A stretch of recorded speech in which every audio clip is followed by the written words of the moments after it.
23:39.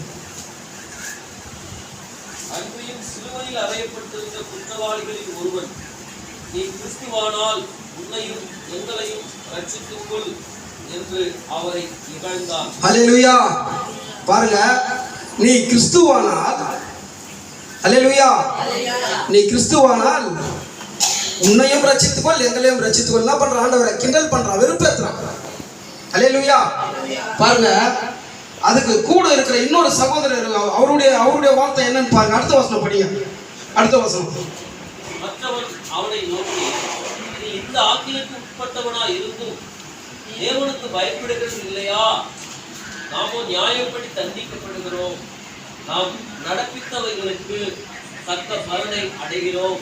இவரோ தகாதது ஒன்றையும் நடப்பிக்கவில்லையே என்று அவனை கண்டித்துக் கொண்டு இயேசுவை நோக்கி, ஆண்டவரே, உம்முடைய ராஜ்யத்தில் வரும்பொழுது அடியேனை நினைத்தருளும் என்றார். அல்லேலூயா. கரங்களை தட்டுங்க. அல்லேலூயா. ஆமா, இதுக்குதான் நான் என்ன வச்சிருக்கேனாக்கா, இதனுடைய தலைப்பு மன்னிப்பு.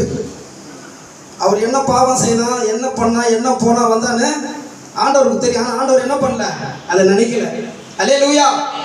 ஒரே ஒரு வார்த்தை, பிதாவே, ஆண்டவரே, இன்றைக்கு நீங்கள் என்ன நினைச்சு கொள்ளுங்க. அதுக்கு ஆண்டவர் என்ன சொல்றாருன்னு பாருங்க. 43 வசனத்தை, அதே அதிகாரத்தில் 23:43 லூக்கா 23:43 வசனம் வாசிங்க. எடுத்தவர்கள் வாசிக்கலாம். இயேசு அவனை நோக்கி, இன்றைக்கு நீ என்னோடு கூட பரதேசியில் இருப்பாய். அல்லேலூயா. கரங்களை தட்டுங்க. பரதேசி, கரங்களை தட்டுங்க. பாத்தீங்களா, ஆண்டவர் எவ்வளவு பெரியவர் சொல்லிட்டுன்னு ஒரே ஒரு வார்த்தை தான் பேசினார் ஆண்டவர்கிட்ட. என்ன பேசினா? ஆண்டவரே, நீங்க என்ன நினைச்சுக்கொள்ளுங்க. ஆண்டவரே, உங்க ராஜ்யத்துக்கு வரும்பொழுது ஒரே ஒரு வார்த்தை. ஆண்டவர் என்ன பண்ணாரு? அவன் செய்த தப்பு, நல்லது, கெட்டது எதுவுமே பண்ணல. ஒரே வார்த்தை, இன்றைக்கு நீ என்னோடு பரதேசியில் இருப்பா. அல்லேலூயா. ஆமா, இதுதான் நம்மளுடைய தேவன், நம்முடைய ராஜா, நம்முடைய கர்த்தாதி கர்த்தர். இதுதான் பாருங்க. பரதேசி என்னங்க? அல்லேலூயா. இங்க கவனிக்கிறீங்க. பரதேசி என்றால் என்ன? பரதேசி என்றால் என்ன? ஆமா, ஏதேன் தோட்டம் உங்களுக்கு தெரியுங்களா? ஏதேன் தோட்டம் ஐயா சொல்றதுக்குள்ள இந்த முடிச்சுல நான் முடிச்சிடுறேன். நான் ஏதேன் தோட்டம் பார்த்தீங்கன்னாக்கா, நமக்கு தெரிஞ்ச அந்த பழங்கள் பார்த்தீங்கன்னாக்கா, எனக்கு தெரிஞ்சு ஆப்பிள், திராட்சை, கொய்யாப்பழம், அப்புறம் இந்த குண்டு திராட்சை, அப்புறம் இந்த சீத்தாப்பழம், நமக்கு தெரிஞ்ச ஒரு 10-20 பேர் தான் இருக்கும். ஆனால் உலகத்தில் இருக்கிற எந்தெந்த நாட்டில் என்னென்ன பழங்கள் இருக்கோ அந்தந்த பழங்கள் எல்லாம் விளைய செய்கிற அந்த இடம் தான் அல்லேலூயா ஏதேன் தோட்டம். அந்த இடத்துல தான் ஆண்டவர் என்ன பண்ணாருனாக்கா, ஆதாமையும் ஏவாளையும் என்ன பண்ணாங்களோ அங்கதான் உற்பத்தி ஆக்கி இந்த ஏதேன் தோட்டத்தை நீங்க சுதரித்துக் கொள்ளுங்க. அல்லேலூயா. ஆமா, எதுக்கு பரதேசிக்கும் இதுக்கும் நான் மீன் பண்றது தெரியுங்களா? ஆண்டவர் ஆதாம் பாவம் செய்தனால பட்டயத்தை வச்சு அதை அடைச்சிட்டாரு. இன்னைக்கு வரைக்கும் யாராலும் கண்டுபிடிக்க முடியல அது எங்கன்னு சொல்லிட்டுன்னு. நோவா பேழையை கண்டுபிடிச்சிட்டாங்க. இப்போ போர் நடக்கிற ஈரானை கண்டுபிடிச்சிட்டாங்க. ஆபிரகாம் பிரயாணம் பண்ண ஊர் தான் ஈராக் சொல்லிட்டுன்னு. ஆனால் அந்த ஏதேன் தோட்டத்தை இன்னும் யாரை இது பண்ணல. ஆனால் பரதேசி, அதை எதுக்கு இந்த பழத்தை பற்றி சொன்னேன்னு கேட்டீங்கன்னாக்கா, ஆண்டவர் படைச்ச அந்த காட்டில் பார்த்தீங்கன்னாக்கா ஏதேன் தோட்டத்தில் சகலவித பழம் இருக்குமா. அல்லேலூயா. ஆமா, நம்ம இங்க பார்க்கறத விட அதிகப்படியான ஒரு வாசனை பொருட்கள் உள்ள பழங்கள், உடம்பு ஸ்ட்ரென்த், அந்த மாதிரி ஒரு இதெல்லாம் இருக்கலாம். பாருங்க, பரதேசி என்றால் என்ன, அது எப்படி ஆண்டவர் என்ன சொல்றாங்க? முதல்ல பரதேசி எங்க சொல்றாங்க?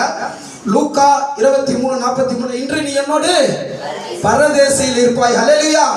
ஆமா, பரதேசி எப்படி இருக்கும் அதை யாராவது இப்ப விளக்கி சொல்ற பாருங்க. பரதேசி வெளிப்படுத்தல் 2ஆம் அதிகாரம் 7ஆம் வசனம்.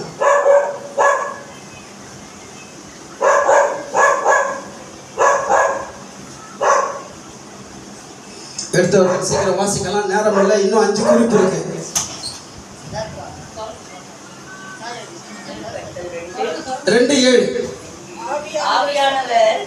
ஆவியானவர் சொல்லுகிறதை காதுள்ளவன் கேட்க கடவன்.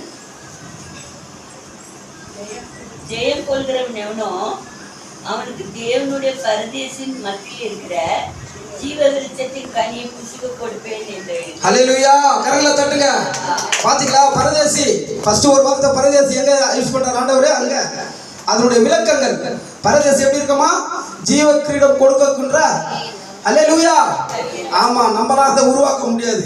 அதாவது ஆண்டவர் சொல்லிட்டாங்க, இன்று நீ என்னோடு பரதேசியில் இருப்பாய். ஆண்டவரை பொறுத்த வரைக்கும் மன்னிக்கிற தன்மை அவரை மாதிரி யாருக்குமே கிடையவே கிடையாதுங்க.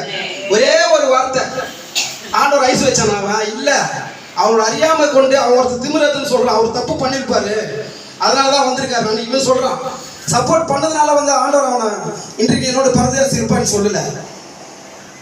எதுக்காக சொல்றாரு தெரியுங்களா? அவன் ஒரு வார்த்தை ஆண்டவர்கிட்ட கேட்டு, ஆண்டவரே இன்று உங்களுடைய ராஜ்யத்தில் என்னை நீ நினைத்தரலும். அல்லேலூயா. ஆமா, பாவங்களை மன்னிக்கிற அதிகாரமோ நினைக்கிற அதிகாரமோ ஆண்டவர் ஒரு விஷயத்தை செய்ய ஆரம்பிச்சாருனாக்கா அதை கில்லாடி வந்தா கூட ஒன்றும் பண்ணவே முடியாதுங்க. அல்லேலூயா. என்னுடைய வாழ்க்கையில் நடந்த விஷயம். ஆமா, கேளுங்க. ரொம்ப நான் இது பண்ண மாட்டேன், 10 நிமிஷம் டைம் இருக்கு. பாருங்க, ஐயா வந்து அடிக்கடி சொல்லுவாங்க, எங்களை ஸ்டாலின் நீங்க ரொம்ப கஷ்டப்படுறீங்க, பசங்களை இட்டு வந்து பசங்க வளர்ந்துட்டாங்க, ஹைட்டாக உட்காந்துங்க, வண்டி ஓட்ட முடியல என்னால். சின்ன பொண்ணு இப்படி பார்க்குது, பெரிய பொண்ணு. இப்போ பசங்க வளர்ந்துட்டாங்க. இப்போ 1வது இருக்கமா 5வது படிக்கிற ஒரு பொண்ணு 4வது படிக்கிறாங்க. என்னால் இது பண்ண முடியல. ஐயா என்ன சொல்லுவார், எப்படின்னாக்கா நம்ம ஐயா மாதிரி கிடைக்காது, வெளிப்படைத்தன்மை உடையவர். என்கிட்ட உட்காந்து அன்றைக்கி ஆட்டோவில் இவ்வளோ காசு வருது ஸ்டாலின் எனக்கு, ஏன்னா யாரும் சம்பாதிக்கிறது சொல்லவும் மாட்டாங்க. உண்மை அது. நீங்கள் ஆட்டோ ஓட்டுங்க, உங்களால் முடியும்னு சொல்லிட்டே இருக்காரு. எனக்கு செம கோபம் இவர் மேலே. இவர் அசால்ட்டாக ஆட்டோ ஓட்டுன்றாரா? இந்த இடத்துல வண்டி விடுறதுக்கு இடம் இருக்கு, ஆனால் எனக்கு அங்கே வண்டி விட இடம் கிடையாது. ஃபர்ஸ்ட் ஓட்ட தெரியாது. அல்லேலூயா. ஐயா எத்தனை வருஷம் ஓட்டுறான்னு எனக்கு தெரியாது. எனக்கு உண்மையாக சொல்கிறோம், ஒரே வாட்டி தான் ஓட்டியிருக்கேன். அது கூட சும்மா ரவுண்டு. அதில் டெக்னிக்கல் தெரியும், என்ன பண்ணலாம் ஏது பண்ணலாம்னு சொல்லிட்டு. பாருங்க, கர்த்தர் எவ்வளோ பெரியவர் சொல்லிட்டுன்னு. என்னோட மச்சானுக்கு வந்து ஆட்டோ ஓட்டி 15 வருஷம் ஓட்டி மூட்டு தேஞ்சு போச்சு. அல்லேலூயா. ஆமா, இப்போ அந்த ஆட்டோவை 3 வாரம் நான் தான் ஓட்டிட்டு இருக்கேன். அல்லேலூயா. ஆமா, எதுக்கு இதை சொல்றேன்னு கேட்டீங்கன்னாக்கா, கடவுள்கிட்ட நம்மளுடைய தேவை என்னவென்பது அவருக்கு தெரியும். அல்லேலூயா. அதுக்காக சொல்றேன், நம்முடைய தேவை ஆண்டவர் ஒரு விஷயத்தை நம்மளுக்கு கொடுத்தாருனாக்கா அதை வந்து சும்மா இது பண்ண மாட்டாரு. ஃபியூச்சர் என்ன நடக்க போதும் அவருக்கு தெரியும். ஆமா, உன்னுடைய நினைவுகள் வேறு, என்னுடைய நினைவுகளை திட்டமிடுதலில் கர்த்தர் பெரியவர். அல்லேலூயா. ஆமா, பாருங்க. அடுத்தபடியாக அந்த பரதேசி வந்து எந்த ஒரு மாடல்ல இருக்கின்றது எடுக்க ஆதியாகமம் 2ஆம் அதிகாரம் 9ஆம் வசனம் வாசிக்கணும். ஆதியாகமம் 2ஆம் அதிகாரம் 9ஆம் வசனம். நல்ல கிருபை என்று சீக்கிரம் எடுத்து வாசிக்கணும், டைம் இல்லை. தேவனாகிய கர்த்தர் பார்வைக்கு அழகும் புசிப்புக்கு நலமுமான சகலவித விருட்சங்களையும் தோட்டத்தின் நடுவிலே ஜீவ விருட்சத்தையும் நன்மை தீமை அறியத்தக்க விருட்சத்தையும் பூமியிலிருந்து முளைக்க பண்ணினார். அல்லேலூயா. அல்லேலூயா. பாருங்க, பரதேசி எப்படி இருக்குமா? என்ன முளைக்குமா அந்த இடத்துல? இன்னொரு படிக்குமா அந்த வசனத்தை? தேவனாகிய கர்த்தர் பார்வைக்கு, தேவனுடைய கர்த்தர் பார்வைக்கு அழகும் புசிப்புக்கும் நலமுமான. அல்லே, கரங்களை தட்டுங்க. அல்லேலூயா. புசிப்புக்கும் நலமுமான, சாப்பிடுறதுக்கு என்ன படிக்க சகலமும் சகலவித விருட்சங்களையும். அல்லேலூயா. தோட்டத்தின் நடுவிலே ஜீவ விருட்சத்தையும் நன்மை தீமை அறியத்தக்க விருட்சத்தையும் பூமியிலிருந்து முளைக்க பண்ணினார். அல்லேலூயா. ஆமா, இதுதாங்க பரதேசி. அல்லேலூயா. ஆமா, பாருங்க, அவர் கேட்ட ஒரே ஒரு கேள்வி என்ன பண்ணிட்ட, ஆண்டவரே ஒன்னும் சொல்லல, அவன் உம்முடைய ராஜ்யத்திலே என்னை நினைவு. ஒரே வார்த்தை, அவ்வளவுதான். ஒரே வார்த்தை. அவர் எதுவுமே பண்ணல. ஒரே ஒரு விண்ணப்பம் தான் ஏசப்பாயில போட்டான். அவருக்கும் அடி ஓத, இவனுக்கும் அடி ஓத, கூட இவனுக்கும் அடி ஓத. காகங்கள் வந்து ஒரு சில கண்ணு குத்தம், அது ஆண்டவருக்கு நடக்கல. அது போல அதே போல அந்த கால் எலும்பு முறிப்பாங்க ஆண்டவர். அந்த ஆசாரியர்கள் அவங்க மத்தியில எல்லாமே செய்வாங்க. ஏன்னா காவல்துறை அதிகாரி போல அவங்க அந்த இடத்துல போர்ச்சவர்கள். பாருங்க, ஒரே ஒரு வார்த்தை, ஆண்டவரே என்னை நினைத்தருளும். ஆண்டவர் என்ன சொன்னாங்க? இன்று என்னோடு நீ பரதேசியில் இருப்பாய். ஆமா, பரதேசி. அல்லேலூயா. கரங்களை தட்டுங்க. பாருங்க, நம்ம நினைக்கிற பரதேசி கிடையாது, நம்ம கட்டுற வீடு கிடையாது. நிறைய பேர் சொல்லியிருக்காங்க பரலோகன்றது பயங்கரமா இருக்கும். உண்மைதான். அது தங்கமோ வெள்ளியோ, அவரே வெள்ளிங்க, அவரே வைரம், அவரே தங்கம். அப்ப அவருக்கு கூட நம்ம இருக்கிற சாதாரண இடம் கொடுப்பாரு நம்மளுக்கு. அதுதான் பாருங்க. கடைசியாக வெளிப்படுத்தல் 22ஆம் அதிகாரம் 2ஆம் வசனத்தை ஒரு வாசிக்கலாம்.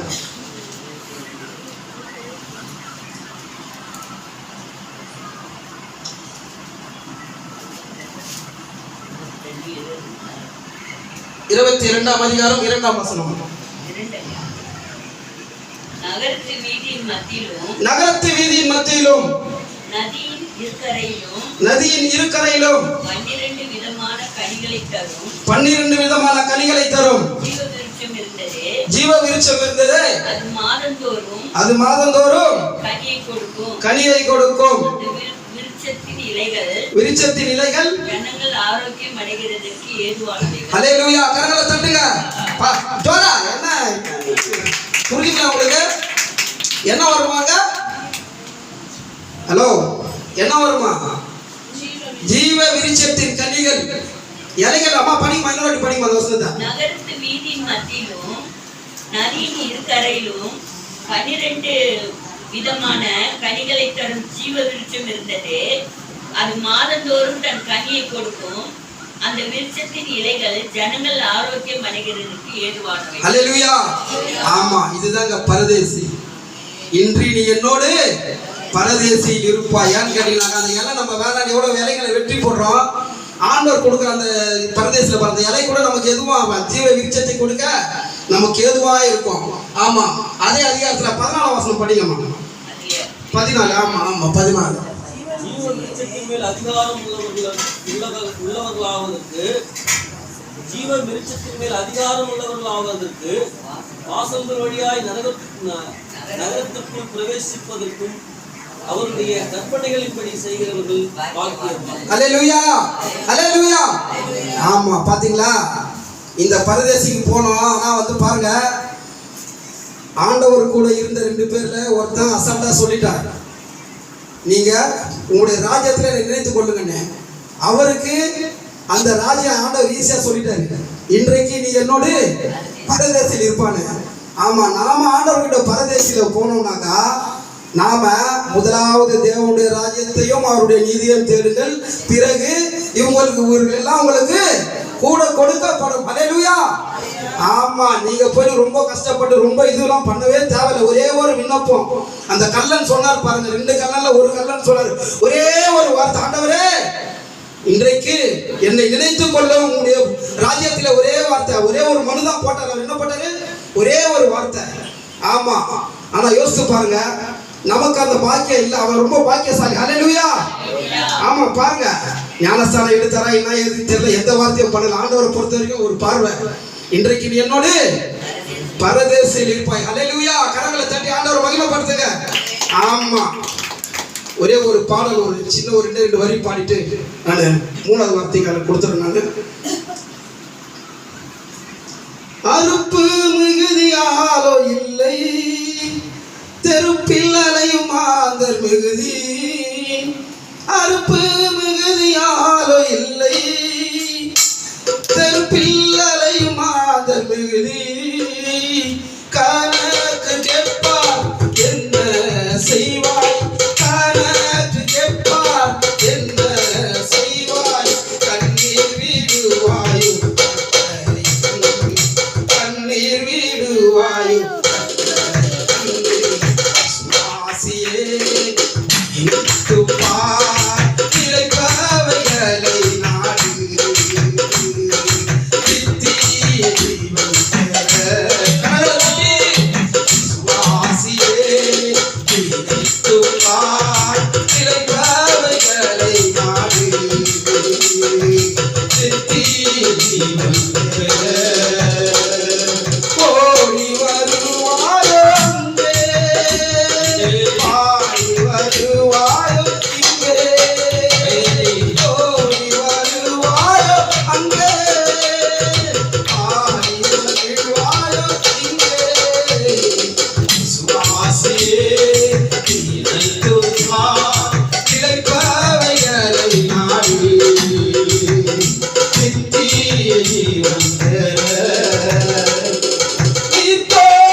கைக்கு சேரும் விசுவாசியே